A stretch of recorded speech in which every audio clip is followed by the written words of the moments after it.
कि बिहार के बारे में एक नकारात्मक छवि हम लोगों के दिमाग में बैठ गया है और सब कुछ गड़बड़ है। सभापति महोदय, यहाँ कहा जाता है कि कुछ ठीक नहीं हुआ 20 साल। बिहार में 35% महिला को आरक्षण दिया गया, महिला पुलिस बल दिया गया। अब मुंबई जाकर नहीं देखना है मेरीन ड्राइव, अब ये बड़ी मेरीन ड्राइव देख लेना है जाकर कि हर घर में बिजली पहुंचा। तो नीतीश कुमार जी का बिजली, नरेंद्र मोदी जी का बिजली पहुंचा। सभापति महोदय, हम नहीं बोल रहे हैं, हम केवल चर्चा कर रहे हैं। से चंदा लेना या तो बिहार के आम लोगों के साथ तो आपने जो संकल्प लिया था शराबबंदी का, उसके खिलाफ आचरण है सभापति महोदय। सैलरी घोटाला, अब पूरा डिटेल नहीं बोलेंगे सभापति महोदय। महोदय, सदन के नेता के प्रति या किसी भी व्यक्ति के प्रति सभापति महोदय, हम खोलना नहीं चाहते उन बातों को। हम लोग को ही कहा गया था कि मत बोलिए, उधर से कहा गया था, हमने कहा था कि अपना बेटा को मना करें बोलने के लिए। आप उनके साथ काम किए सभापति महोदय। 21 वर्ष में सभापति महोदय IRCTC घोटाला, 29 वर्ष में सभापति महोदय सैलरी घोटाला, अब पूरा डिटेल नहीं बोलेंगे सभापति महोदय। और विनोद बाबू, एक सभापति महोदय, ये बिहार की जनता के सामने स्पष्ट होना चाहिए सभापति महोदय। हम चुनाव में जाएंगे, राज्य के अंदर शराबबंदी लागू है, तो अगर राज्य के अंदर शराबबंदी में तमाम दलों की राजनीतिक सहमति है, तो आखिर कौन गुनाहगार है? राष्ट्रीय जनता दल ने शराबबंदी वाले राज्यों में 46 करोड़ 64 लाख रुपया इलेक्ट्रोल बॉन्ड के रूप में लिया दारू की कंपनियों से। यह मेरा आरोप है और इस आरोप पर राष्ट्रीय जनता दल को सफाई देना चाहिए। कंपनियों का नाम है सभापति महोदय, कहिए तो हम पढ़ के बता दें सभापति महोदय। और ऐसा है सभापति महोदय, इसमें भी घोटाला है। शराब की कंपनियों से चंदा लेना या तो बिहार के आम लोगों के साथ तो आपने जो संकल्प लिया था शराबबंदी का, उसके खिलाफ आचरण है सभापति महोदय। और उसमें कितना बड़ा घोटाला है। IFB एग्रो इंडस्ट्रीज है सभापति महोदय, उसका कुल मुनाफा 13 करोड़ 87 लाख रुपया है। अब 35 करोड़ इनको चंदे दे दिया सभापति महोदय।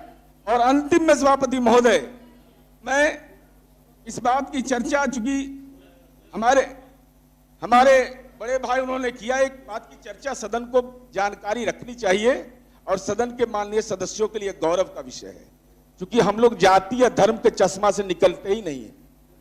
अभी इलेक्शन कमीशन ऑफ इंडिया और स्टेट इलेक्शन कमीशन ने सभापति महोदय एक सैंपल सर्वे करवाया।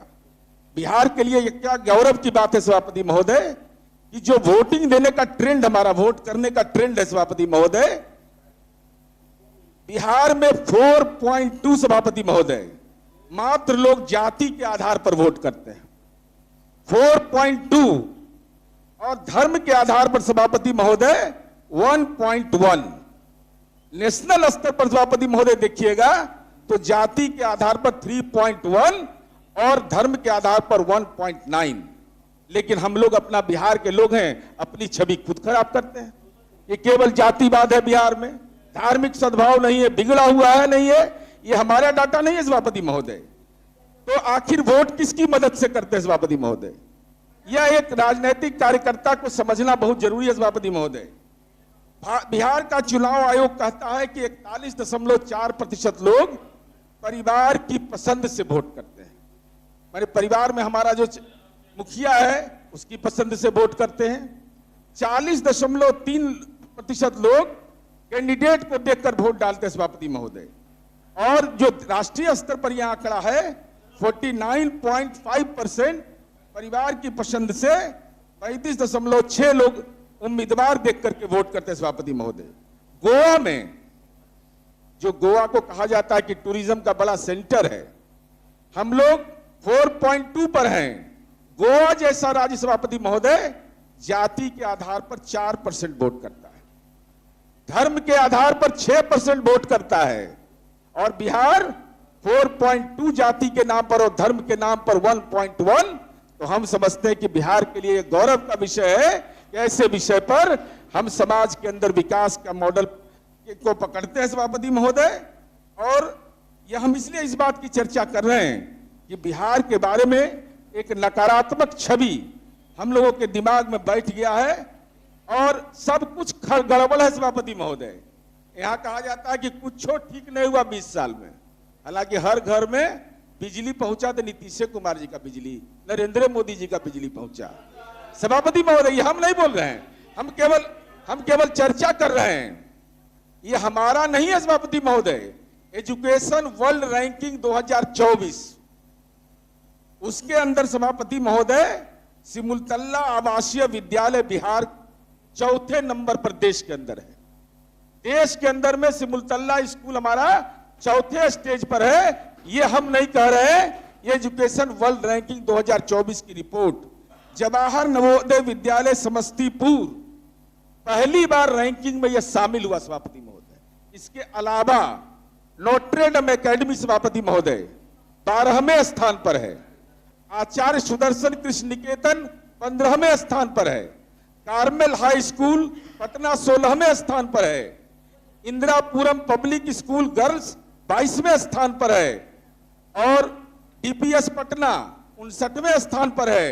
डीएवीपीएस स्टेट इलेक्ट्रिसिटी बोर्ड कॉलोनी 100वें स्थान पर है। सेंट कैरेंस 100वें स्थान पर है। आवासीय और गैर आवासीय विद्यालय सभापति महोदय Shri Ram continental school Patna 8th position पर है। Usha Martin world school 8th स्थान पर है। आचार्य श्री सुदर्शन पटना सेंट्रल स्कूल 42 स्थान पर है। और राष्ट्रीय स्तर पर सभापति महोदय बिहार का एकमात्र केंद्रीय विद्यालय एकमात्र वह आर्मी पब्लिक स्कूल दानापुर 72वें शीर्ष पर है सभापति महोदय। ये हमारे लिए गौरव का विषय है सभापति महोदय। इसलिए हमारी बात हो सकता है खराब लगा हो सभापति महोदय, लेकिन इस बात के लिए तो गौरव कर लीजिए कि बिहार में पहली बार महिला पुलिस बटालियन बनता हो। बिहार में 35% महिला को आरक्षण दिया गया, महिला पुलिस बल दिया गया। अब मुंबई जाकर नहीं देखना है मेरीन ड्राइव, अब ये बड़ी मेरीन ड्राइव देख लेना है जाकर के। यही बगल में मेरीन ड्राइव बन गया है, एकदम शानदार मेरीन ड्राइव बन गया है। इसी के लिए मुंबई जाता था, हमरो गांव तरफ जा रहा है, मोकामा तरफ बन जाएगा सभापति महोदय। इसलिए और हम जरूर सरकार से उम्मीद करनी चाहिए सभापति महोदय। अब ये चूंकि महामहिम के अभिभाषण पर सरकार का उत्तर होना है सभापति महोदय, इसलिए हम इतना जरूर कह सकते हैं सभापति महोदय कि सरकार की नीयत और नीति अच्छी है। सवाल ये नहीं कि मसला कौन सा है, सवाल ये है कि इस मसले में पहल कौन करे।